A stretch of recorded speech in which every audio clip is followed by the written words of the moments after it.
Karibu sana mtazamaji wa Zone Media, naitwa Victor Moshi. Sasa miongoni mwa taarifa nilokuwa nayo hapa ni kuhusiana na kuuawa kwa mkuu mpya wa majeshi wa Irani ambaye ni siku 4 tu ameweza kuiongoza Irani kwenye masuala ya kijeshi na kuweza kuuawa na jeshi la Israel. Sasa taarifa inasema kwamba Jenerali mkuu wa Irani Al-Shadman ambaye aliteuliwa kushika wadhifa baada ya mtangulizi wake kuuawa katika mashambulizi ya ufunguzi ya Israel dhidi ya Irani ameuawa katika shambulio la anga siku ya jana, jeshi la Israel limetoa taarifa hiyo. Meja Jenerali Shadman alikuwa ameongoza makao makuu ya kamanda ya dharura ya kijeshi ya Irani kwa takribani siku 4 kabla ya kuuawa na Israel. Shadman alikuwa amechukua nafasi ya Meja Jenerali Gholam al-Rashid ambaye aliuawa siku ya Ijumaa katika mashambulizi ya ufunguzi ya Israel dhidi ya Iran.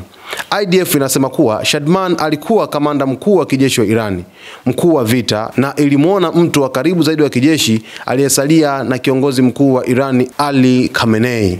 Aliwaamuru walinzi wa mapinduzi na vikosi vya wanajeshi wa Iran, IDF inasema.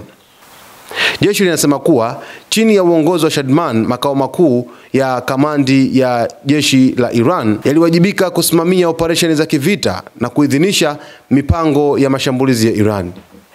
Katika majukumu mbalimbali alikuwa na ushawishi wa moja kwa moja kwenye mpango wa mashambulizi ya Irani inayolenga taifa la Israel, IDF inasema hivyo. IDF inasema tena Shadman hapo awali aliwahi kuwa naibu wa makao makuu ya kamandi ya dharura ya jeshi ya Iran, mkuu wa operesheni katika vikosi vya jeshi la Iran. Sasa mtazamaji, hii ni taarifa kubwa sana ambayo inahusu kuuawa kwa Shadman ambaye alikuwa ni kiongozi mpya huyu wa kamandi ya dharura ya kijeshi pale nchini Irani, ambapo Israel ilimuona kama ni mtu ambaye amesalia, ambaye ni hatari wa kuweza kuongoza mashambulizi kwenda katika nchi ya Israel.